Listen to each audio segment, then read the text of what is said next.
여러분, 제 설교는 성경의 깊이와 전체성을 늘 담으려고 노력합니다. 혹 설교를 듣다가 조금 어렵다고 느껴질 때는 저를 쳐다보시고 한번 웃어주시면 될 것 같습니다. 지난 금요일 새벽 기도회 때 로마서의 마지막 이 16장 말미를 다 읽었습니다. 이 로마서를 끝낸 제 인상은 이렇습니다. 로마서는 대표적인 기독교의 교리서신으로 알려져 있고 맞는 말입니다. 그러나 로마서가 교리적이고 논리적이어서 차갑고 딱딱한 것은 아닙니다. 바울은 구원의 확신을 설명하기 위해서 할 수 있는 모든 비유를 들어서 설명했습니다. 그리고 자신의 동족인 이스라엘에 대해서는 연민으로 가슴 아파했습니다. 또 신자의 삶에 대하여서는 너희 몸을 거룩한 산제사로 드리라고 하면서 헌신을 요구하였습니다. 그래서 짧게 말하자면 로마서는 기독교의 교리를, 기독교의 진리를 뜨겁게 말씀하는 책이었습니다. 이 뜨거운 교리 로마서를 저는 우리가 함께 성경 공부하는 날이 또 올 거라고 생각합니다.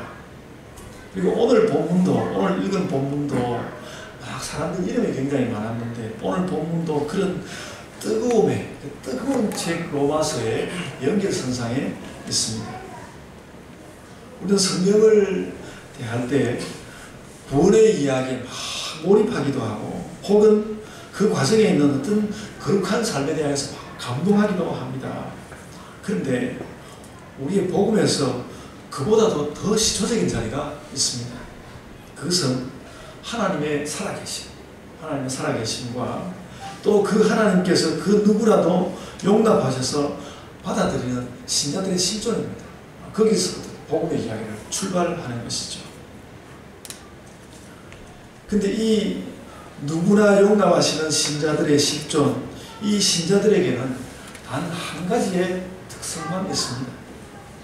그들은 하나님의 백성이고 예수 그리스도를 따르는 자들이라는 것입니다. 그 한 가지 특성만 있습니다. 모세는 애굽에서 먼지 같은 존재로 살아가는 히브리인들을 인도했습니다. 예수님은 산상복음을 통해서 허다한 무리 혹은 수많은 무리를 인도하였습니다. 근데 오늘 본문은 또 예수님도 지나서 사도시대에 와서 적혀있는 아주 기념비적인 기록입니다. 로마의 많은 신자들, 아까 우리 읽어본 대로 로마의 많은 신자들을 소개했는데 저는 신약 성경 전체에서 모든 신자가 중요하다라는 것을 이보다도 더 웅변적으로 잘 써놓은 것이 없다 이렇게 생각합니다. 대단하지 않고 제각각의 모습을 한 모든 사람을 받아들이는 것은 성경의 아주 중요한 전성입니다.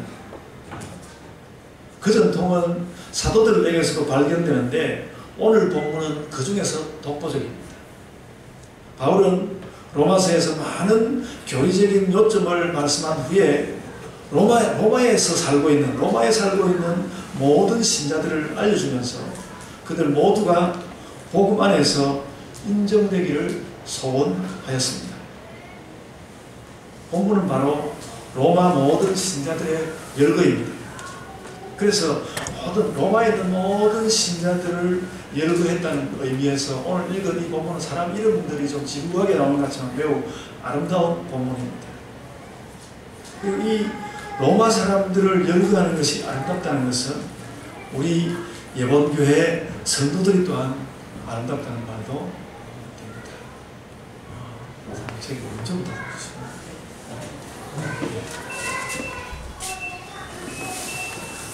설교를 하고 있다 보니까 제가 나오면서 문을 닫고 있었습니다. 그러니까 이 로마서 16장 1절부터 16장 오늘 우리 읽은 본문이 로마의 많은 사람들이 열거되었다는 면에서 아름다운데 그 신자들이 아름답다는 것은 오늘 여기 앉아서 여러분 한 사람 한 사람이 하나님 보시기에 아름답다 그런 뜻하고 똑같다는 그런 말입니다. 그래서 우리는 오늘 말씀 같은 이런 말씀을 대하면서 우리 마음 가운데 솟아나야 하는 것은 뭔가 하면 늘 사람들을 대할 때 하나님 안에 있는 당신이 아름답습니다. 오늘 저도 아침에 일어나 사모님하고 이렇게 당신이 아름답습니다 이렇게 하려고 했는데 뭔가 좀 어그러져가지고 못했습니다. 하나님 안에 있는 당신이 아름답습니다. 이 말이 자꾸 생각이 나야 합니다. 그래서 여러분 옆에 있는 사람들에게 이렇게 말했으면 좋겠습니다. 당신은 아름답습니다. 옆을 향해서 옆을 보시면서 말씀해 주십시오. 당신은 아름답습니다. 당신은 아름답습니다. 이 사도시대에 이방인 교회 성도들의 명령을 잘 열거한 오늘 본문을 그래서 짧은 한 문장으로 만들면 그것은 제 설교 제목하고 같습니다. 주 안에서 서로 무난하라. 주 안에서 서로 무난하라. 본문에서 주 안에서라는 말은 10번 나오고요. 무난하라라는 말은 15번 나옵니다. 굉장히 많이 나오는 거죠. 계속해서 그 말을 하고 있는 것입니다. 또 각양의 신자와 또 편지를 받는 수신자들을 합해서 16절에 서로라는 말을 사용했는데 그 서로라는 말로 받을 수 있습니다. 단 한 번이지만 결어와 같은 16절에 서로 무난하라라는 말이 나옵니다. 그래서 저는 그 말들에 뭉쳐서 주 안에서 서로 무난하라. 오늘 말씀의 요약은 그렇습니다. 이 무난하라는 말은 쉽게 말하자면 인사하고 지내라는 것입니다. 알고 지내라, 인사하면서 지내라 그런 뜻입니다. 바울은 이 정말 역사적인 책 로마서를 마치면서 무난하라라는 말을 통하여서 동료 신자들을 향한 인정과 도움과 존경을 요청합니다. 이 주제들로 오늘 본문의 내용을 정리할 수 있습니다. 바울이 그 자신이 쓴 이 로마서의 위대성에 대하여 그가 어떤 생각을 했는지는 우리는 모르지만 이 글은 그냥 역사적으로 대단한 글이다 이런 정도를 넘어서서 역사를 뛰어넘는 초역사적인 글이 되었습니다. 아마도 인류가 쓴 글들 가운데서 가장 중요한 글 가운데 하나가 아닐까 로마서 그런 글이 되었습니다. 그런 그리스도인의 신학과 삶을 축약한 이 로마서를 끝내면서 바울은 자신이 아는 한도 내에서 로마 신자들이 서로 결합하기를 소원했습니다. 결합하기를 소원했습니다. 그래서 그런 결합을 위해서 해야 할 일이 있는데 서로를 인정하고 돕고 존경하는 것이었습니다. 그래서 저는 이 인정하고 돕고 존경한다는 이 세 마디의 말을 가지고 그것을 오늘 우리에게 적용시켜보고 싶습니다.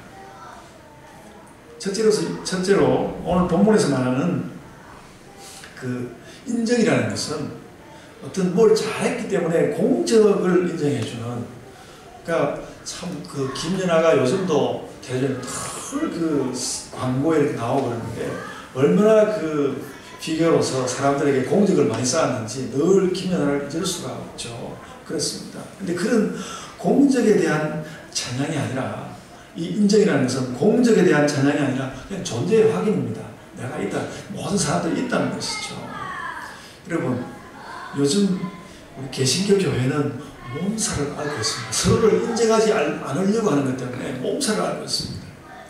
요즘 우리 교단과 교단 신학교인 총신대의 지도부가 서로 적이 되어 있습니다. 서로 적이 되었습니다. 그래서 서로 돕지 않고 존경하지 않는 것은 물론이고 그 존재 자체를 지워버리려고 하고 있습니다. 그래서 이런 와중에 신학생들이 희생되고 있습니다. 그래서 이 신학생들 중에는 스스로의 졸업을 포기하고 교단과 학교가 불화를 종결하라고 농성을 하는 사람들도 있습니다. 제가 학교에 갔더니 막 그 학교 그 로비에 학생들 텐트를 치고 단식을 하고 있었습니다. 저도 신학교 교수고 교단의 목사로서 어떤 입장을 한번 취해볼까 하는 생각을 했지만 저는 지금은 교회를 세우는 일에 전력해야 된다고 생각하고 있습니다.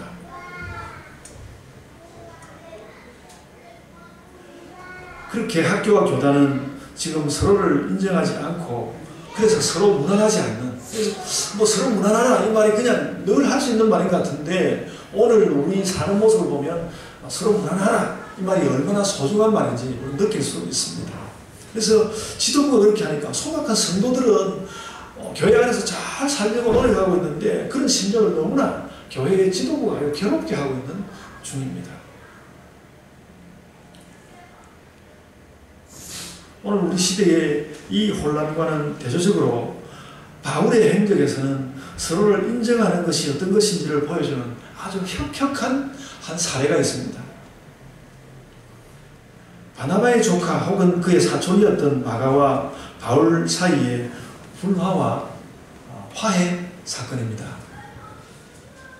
우리는 이 마가라는 인물에 대하여서 이상하게 저도 설교를 잘 안 했고 이 마가라는 인물에 대해서 비교적 잘 모르고 있습니다만은 이 마가의 집안은 초기 기독교에서 매우 중요했습니다. 사도행전 12장 12절을 보면 예루살렘 교회가 마가의 어머니 집에 근거를 두고 있었던 것을 우리는 알 수 있습니다. 베드로가 수감되었다가 천사의 인도로 감옥을 벗어났던 때에 이 기록되어 있는데 이렇게 기록되어 있습니다. 깨닫고 이제 베드로가 정신을 차리고 마가라 하는 요한, 이 사람이 바로 마가거든요. 마가라 하는 요한의 어머니 마리아의 집에 가니 여러 사람이 거기에 모여 기도하고 있더라. 마가는 굉장히 중요한, 집안에서 그 어머니로부터 중요한 사람이었습니다. 완전히 확인하기는 어렵지만 이 마가는 복음서의 최초라고 하는 마가복음을 쓴 인물로도 꼽힙니다. 그래서 정말로 그렇다면 그는 기독교 교회에서 대단히 중요한 인물입니다. 그리고 사도행전 12장 25절을 보면 바울과 바나바가 그를 데리고 다니는 것을 보게 되는데 바울과 바나바가 그를 데리고 다녔다고 하니까 마가는 바울과 바나바보다 젊은 사람임이 분명합니다. 그래서 이렇게 기록했습니다. 바나바와 사울이 부조하는 일을 마치고 마가라 하는 요한을, 이 마가입니다. 마가라 하는 요한을 데리고 예루살렘에서 돌아오니라 이렇게 적었습니다. 그러나 이 위대한 인물이 바울과 바나바에게 큰 잘못을 저질렀습니다. 사도행전 13장에는 역사적인 바울의 1차 전도여행이 기록되어 있는데 바로 여기서 마가는 아주 역사적인 사건인데 말이죠. 여기서 사역을 그만두고 선교지에서 예루살렘으로 돌아가고 했습니다. 마가가 사도행전 13장 13절에 기록되어 있습니다. 바나바는 손아래 친척인 마가를 빨리 이해하고 그를 용서했던 것 같습니다. 그러나 바울은 이 문제를 마음에 담아두고 그를 용서하지 않았습니다. 마가 용서할 수 없다. 그래서 마가에 대한 견해사는 결국 두 사람 사이에 다툼이 되고 말았습니다. 바울과 바나바 사이에. 사도행전 15장에는 다시 바울의 제2차 전도 여행이 시작되는데 바울은 마가를 자신의 선교 캠프에 받지 않으려고 했습니다. 바나바는 데려가자고 했습니다. 그래서 바울과 바나바가 크게 다투었습니다. 그런데 그래서 나중에 이 바울과 바나바가 결국 헤어지고 말았는데 그 이후에 그래도 마가는 이 바울을 크게 실망시켰지만 마가는 착실히 선교 사역에 헌신하였습니다. 이게 굉장히 놀라운 일입니다. 마가가 그래가지고 이 바울을 실망시킨 이 사람이 마가복음까지 썼다고 하면 그 여러 가지 이제 의견들이 많은데 마가복음까지 썼다고 하면 굉장한 일입니다. 굉장한 일입니다. 그는 착실히 선교 사역에 헌신하였습니다. 결국은 그래서 바울이 그의 입장을 바꿨습니다. 골로새서 4장 10절을 보면 바울은 마가를 잘 대접하라고 골로새 교회에 당부하고 있습니다. 그리고 디모데후서 4장 11절에서는 디모데에게 마가를 데리고 오라고 하면서 그가 나에게 유익하다. 그가 나에게 있는 것이 유익하다고 인정하였습니다. 그 전에는 인정 안 했거든요. 저는 인정 안 했는데 잘하니까 인정했습니다. 인정할 만한 것이 있을 때 인정해야 하는데 도무지 무조건 나는 널 인정하지 않기로 해서 그러면 그냥 인정 안 하는 그런 것이 교회 가운데 요즘 너무 많이 있습니다. 좀 긴 이야기였습니다만 바울과 마가 사이에는 이런 정당한 인정함이 존재하였습니다. 각각 선교사이자 그 성경의 저자인 바울과 마가 그들은 불화하는 시대도 있었지만 공정하게 서로를 인정했고 결국 함께 하였습니다. 여러분 성경 기록이 그렇지 않습니까? 바울이 제일 먼저 바울 서신을 썼거든요. 바울 서신을 제일 먼저 써야 사람들이 이게 안 되겠는데 예수님 행적을 남겨놔야 되는데 그래가지고 자극을 받아서 복음서가 써졌는데 복음서의 서재가 마가복음 아닙니까? 그러니까 바울 서신과 마가복음 그것을 일구는 그 바울과 마가 사이의 불화와 화해는 기독교 교회 안에서 굉장히 역사적인 사건입니다. 우리들은 또 잘 서로를 인정하면 그런 역사적인 사건이 될 수 있다는 것이죠.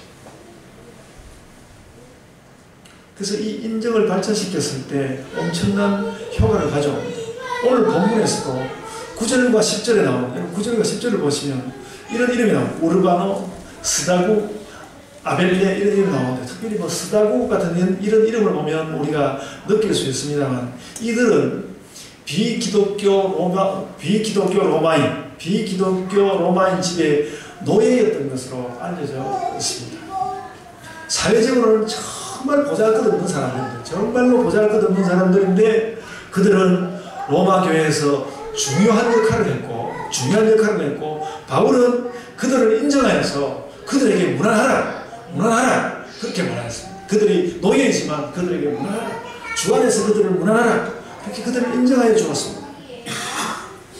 여러분, 제가 누구라고 말하지는 않겠지만 여러분, 우리 교회 주일 예배에 한 아이가 소리를 지르고 예배를 어지럽게 하였습니다. 그래서 저 아이가 제발 좀 조용히 해줬으면 그런 생각이 좀 짜증이 좀 나요. 그런데 유독 예배에 참석자가 적던 어느 날 제 마음이 너무 설렁했는데 그 예배가 들으시고 있는데 그 아이가 교회 안에 싹 들어오는 거예요. 근데 그때는 그 아이가 전사자기 또 소리 지르지 않을까 걱정되는 것보다는 그 들어오는 것이 너무 반갑고 너무 좋더라고요. 이렇게 사람이 저런데 그냥 좀 들어와서 떠들어 주었으면 그런 생각이 들더라고요. 그게 그 존재에 대한 마음의 인정이죠. 존재에 대한 마음의 인정입니다. 그래서 제가 그 일에 대해서는 혼자서 여러 번 생각하게 되었습니다. 뭐 교회에서 참 이런 그러니까 별것 아닌 존재일수록 우리가 인정하는 것이 얼마나 필요한가, 인정하는 게 얼마나 필요합니다. 제가 이 인정이라는 말로 너무 세상이 서로 인정 안 하니까 이 인정이라는 말로 너무 긴 이야기를 했습니다. 둘째로는 신자 서로 간에 서로 돕는다는 도움이라는 뜻으로 문안을 말씀해 보겠습니다. 오늘 본문에는 돕는 것에 대한 인상적인 사례들이 보입니다. 사실 여기 내용들이 모두 다 서로 도왔다는 것이죠. 인상적인 사례들이 보입니다. 그 중에서도 다른 사람들보다 브리스가와 아굴라가 대표적인 예입니다. 브리스가는 간혹 또 브리스길라 이렇게 불리기도 하는 여성입니다. 또 꼭 말할 때 아굴라와 브리스길라 그래 안 하고 브리스길라와 아굴라 그렇게 자꾸 말하는 걸 보면 브리스길라가 더 많은 일을 한 것입니다. 대략 그렇게 느낄 수 있습니다. 본문 4절에서 그들은 바울을 돕기 위해서 목까지 내어놓았다고, 목숨까지 내어놓았다고 말씀하고 있습니다. 정말로 뜨거운 도움과 연대였습니다. 그 당시는 선교라는 것이, 그러니까 선교를 한다, 목숨을 내놓는 것이었습니다. 누구나 선교를 한다, 목숨을 내놓는 일이었습니다. 바울은 목숨을 내놓고 선교를 해야 했고, 그가 대표적인 인물이었는데, 이 목숨을 내놓은 사람을 돕고자 한다면 자기도 목숨을 내놔야 되는 것이죠. 브리스길라와 아굴라가 그랬습니다. 제가 성도 사이의 성도 사이에 사는 그 문화에 대하여서 이런 것을 생각하다가 깨달은 것이었습니다. 목숨을 내놓고 헌신하는 사람을 돕기 위하여, 목숨을 내놓고 헌신하는 사람을 돕기 위하여 자신도 목숨을 내놓는 질서가 교회 안에 생겼다는 것이죠. 그런 것이 생겼는데 그것은 바로 그렇게 하는 것은 십자가 사건의 흑사다. 예수께서 너희 각자의 십자가를 지라고 했는데 그러니까 헌신하는 사람을 위해서 돕는다는 것이 십자가의 사건과 비슷하다는 그런 느낌을 받았습니다. 예수님은 나를 따라오려거든 자기 십자가를 지고 따라오라 그렇게 말씀하시지 않았습니까? 마가복음 10장에 그런 말씀하셨죠. 바로 그 십자가의 명령을 제대로 따르는 길이 있는데 누군가가 최선을 다해서 헌신할 때 그 헌신하는 사람을 돕기 위하여 또 누군가가 연이어서 헌신하게 된다면 거기에는 십자가의 정신이 있다는 것입니다. 예수께서 너희 십자가를 지고 나를 따라오라. 그 말을 지킨다고 한다면 헌신하는 사람을 따라서 내가 헌신하면 된다는 것이죠. 그게 십자가의 정신이 있다. 그래서 여러분 교회 이렇게 개척 초기에 여러분 제가 지금 목숨 걸고 가고 있습니다. 여러분들도 목숨 걸고 저 따라오십시오. 이런 이야기 하려고 하는 것은 아닙니다. 교회는 그보다는 훨씬 더 광범위하게 서로를 돕는 문화가 형성되어야 합니다. 서로를 돕는 문화가 형성되어야 합니다. 그리고 그 도움을 위해서 목숨을 내놓을 수 있다는 것이 성경의 요구입니다. 오늘 성경이 우리에게 그것을 요구하는 것입니다. 돕다가 목숨을 내놓을 수도 있다. 그래서 바울과 브리스가 아굴라 사이에는 그런 죽음을 넘어선 결의, 연대가 있다는 것이죠. 1900년대를 살았던 칼 매닝크라는 캔자스 출신의 정신과 의사가 있었습니다. 그가 아주 유명해져서 정신건강 강좌를 하는데 청중이 질문을 했습니다. 만약 내가 신경쇠약 증세가 있다는 의심이 된다면 내가 어떻게 해야 됩니까? 내가 신경쇠약이 있다면 어떻게 해야 됩니까? 사람들은 어떤 이 정신과 의사의 특별한 정신과적 처방을 기대하고 있었습니다. 매닝크는 이렇게 말했다고 합니다. 일단 옷을 입고 나가서 문을 잠그십시오. 그리고 주변 온 사방을 돌아다니면서 당신이 도와줄 사람을 찾아서 그를 도와주십시오. 그것이 신경쇠약을 이기는 길입니다. 그게 최선이라고 하는 것이죠. 정신과 의사가 신경쇠약을 이기는 최선의 방법이 길거리에 나가서 남을 돕는 것이 최고라고 했습니다. 믿을만한 이야기인 것이죠. 그래서 우리도 늘 나의 십자가를 찾는 것이, 내가 남을 돕고 나의 십자가를 찾는 것이 삶과 신앙의 성장의 최선일 것이다. 그걸 깨닫고 살아야 합니다. 어떤 사람이 피자 배달을 위해서 운전을 해서 가고 있었습니다. 그때 길가에 차량 본넷을 내려놓고 도움을 구하는 사람이 보였습니다. 그런데 이 피자 배달부는 자기는 자동차를 모르기 때문에 그냥 지나쳐 갔습니다. 근데 조금을 지나다가 그냥 불현듯이 그래도 한번 물어보기라도 할까? 그런 생각이 났습니다. 근데 그 생각이 나자마자 순간적으로 하나님께서 이 사람을 돕도록 하시는 것 같다라는 느낌을 받았다고 합니다. 그래서 차를 돌려서 그 사람에게 갔습니다. 그래서 뭐가 필요합니까? 물었더니 다른 것이 아니고 지금 그 냉각수가 다 떨어져서 지금 물만 좀 있으면 됩니다. 그래서 마침 그 배달차에는 물이 한 주전자 있었습니다. 그래서 도와줄 수 있었습니다. 이것은 매우 작은 일이지만 남을 돕는 일에는 무엇인가 십자가의 인상이 배어 있다는 것이죠. 오늘 아침에 드는 생각도 그것입니다. 우리가 교회 공부방, 봄볕 공부방을 열었는데 공부방이 아직 활성화되지는 않았지만 우리는 이 공부방으로 인해서 십자가를 닮은 교회가 될 수 있는 가능성이 있다는 것이죠. 그래서 여기서 우리가 이 공부방을 통해서 분명히 이 지역 사람들을 도와야 합니다. 그럼 거기에 십자가의 정신이 나타난다는 것이죠. 실제로 성도가 서로 문안하는 데는 존경함도 쓰여 있습니다. 존경함. 오늘 7절에 보면 바울은 안드로니고와 유니아라는 사람을 묶어서 사도 그룹으로 여기면서 자기보다도 먼저 예수님을 믿었다고 소개하고 있습니다. 아마 그러니까 먼저 믿었으니까 나이도 좀 더 많았을 것입니다. 그리고 우리가 알고 있는 그 12사도 그룹보다 조금 더 큰 사도 그룹이 있었다는 그런 생각도 할 수 있습니다. 그런데 하여간 본문대로만 본다면 예수님을 먼저 믿었다는 것이 존경의 중요한 이유입니다. 나보다도 먼저 예수님을 믿었어. 존경할 만한 이유였습니다. 그래서 이걸 가만히 생각해 보면 매우 아름다운 이유입니다. 우리가 물론 오래 믿고도 믿음의 갈피를 잡지 못하는 사람들이 참 많기는 합니다. 그렇지만 우리가 오래도록 예수를 믿는 자로서 산다는 것, 오래도록 예수를 믿는 자로서 산다는 것은 큰 존경받을 일입니다. 존경받을 만한 일입니다. 그래서 여러분, 우리가 그런 존경을 가지고 살아야 그걸 보면 그래서 이런 것이죠. 당신이 예수님을 믿는군요. 당신은 존경할 만한 사람입니다. 그래서 부딪히는 모든 사람들마다 저 사람은 나에게 무슨 이유를 줄까? 저 사람은 얼마나 대단한 것이 있을까? 이런 생각을 하면서 서로 누가 또 잘나는지 또 키재기하고 말이죠. 그런 가게 와서 당신이 예수님을 믿습니까? 당신은 훌륭한 사람입니다. 당신은 존경받을 만합니다. 이런 마음을 우리가 가지고 있다는 것이죠. 좀 오래됐습니다만 1976년 미국 교회 통계에 그런 것이 있습니다. 1888년부터 88년 동안 교회 예배에 한 번도 빠지지 않은 한 여성 신자가 있었습니다. 린 퀴스트라는 여성이었는데 다른 특징은 없었지만 8,000번 이상의 예배에 참석하고 4,000번 이상의 기도회에 참석하고 그의 주일학교 제자 가운데는 목회자도 많이 나왔다고 합니다.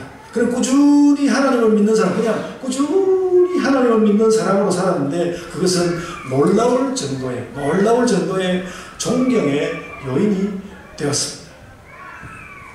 그래서 그렇게 살기도 하고 또 그런 것을 칭찬하기도 하는 것은 교회의 기초라는 것이죠. 당신이 예수님을 믿어 정말 존경합니다. 이게 교회의 기초라는 것이죠. 그래서 교회에 막 목사님이 설교를 잘하면 더 좋겠죠. 신자가 기도를 잘하면 좋겠죠. 또 어떤 부장에서 헌금을 많이 하면 더 좋겠죠. 그러나 그런 것보다는 꾸준히 예수님을 믿는 사람들이 많이 있는 그것이 교회의 기초라는 것이죠. 여러분, 제가 오늘 문안의 내용으로 인정과 도움과 존경을 이야기했는데 그 모든 것의 요약 같은 것이 본문에는 하나 더 기록되어 있습니다. 그것은 말할 것도 없이 사랑하는 일입니다. 오늘 본문 16절에 보면 이렇게 말했습니다. 너희가 거룩하게 입맞춤으로 서로 말하라. 이렇게 말했습니다.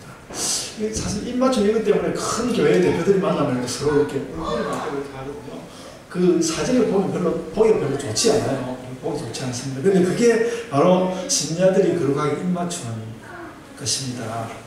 근데 하여간 저를 꼭 해야 되나? 그런 생각을 하고 그랬는데, 그런데 오늘 이 말씀을 볼 때 거룩하게 입맞춘다는 이 말은 뭔가 하면 서로에게 사랑이 있다는 것입니다. 서로 사랑이 있다는 것입니다.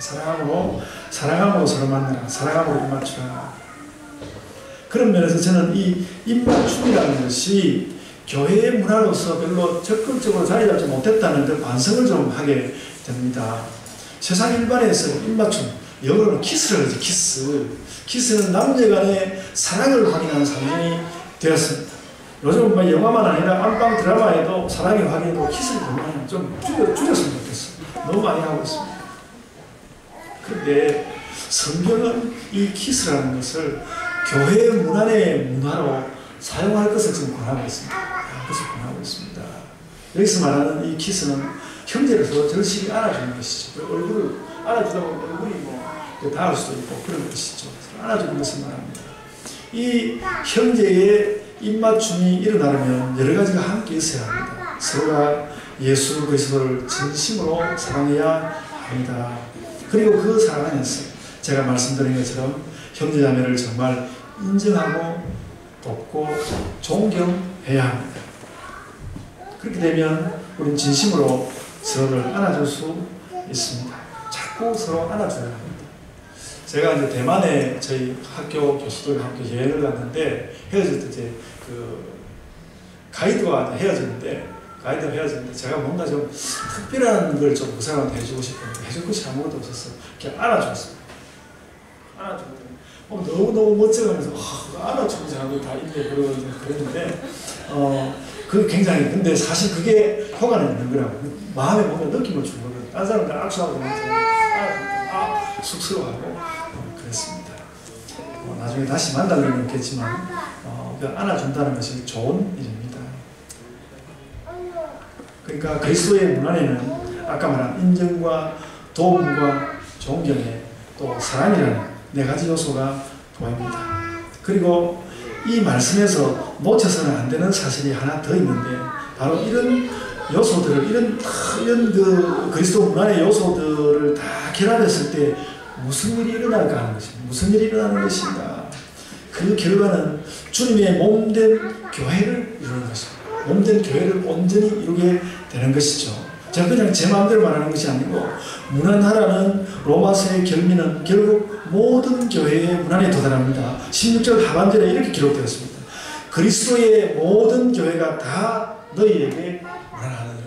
이 말은 뭔가 하면 온 세계 교회의 한마디로 말하는 것입니다. 문안하는 가운데 우리가 무난하는 가운데에서 온 세계 교회가 하나 되는 것이죠. 이 기독교 교회가 굉장히 중요한 내용입니다. 온 세계 교회의 동일성, 하나의 교회. 하나님 앞에서는 모두가 한 교회의 한 신자라는 굉장히 중요한 교회거든요. 근데 그 교회가 실제적으로 나타나는 것은 뭔가 하면 무난함으로서 된다는 것이죠.